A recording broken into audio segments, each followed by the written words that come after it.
भारतात एक नवीन पार्टी आली कॉक्रोच जनता पार्टी. तर तुम्हाला काय वाटतं की कॉक्रोच जनता पार्टी चांगले लीड करेल की भाजप चांगलं लीड करेल? भाजप चांगलं लीड करेल. असं का वाटतं तुम्हाला? भाजप आपल्या म्हणजे देशामध्ये आल्यापासून विकसित झालाय आपला देश. टेररिस्ट अटॅक होत होते, त्याच्यावरती कंट्रोल झालाय. मोदीजींनी सगळ्या गोष्टी डेव्हलप केल्यात. गुजरात तर डेव्हलप केलं, पण महाराष्ट्र सुद्धा डेव्हलप झालाय आणि आपण सेफ आहोत सगळे.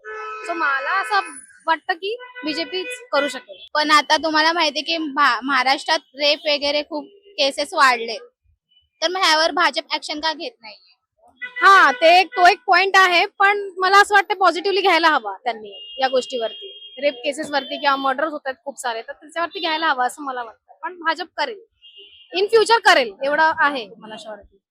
मग अजूनपर्यंत त्यांना न्याय का भेटला नाहीये? तर तुम्हाला वाटतं की भाजपच झाला पाहिजे? ते पर्सनली मी आता एवढं नाही सांगू शकत, पण भेटेल असं मला वाटतं. इथून पुढे काहीतरी ऍक्शन होईल या गोष्टीवरती.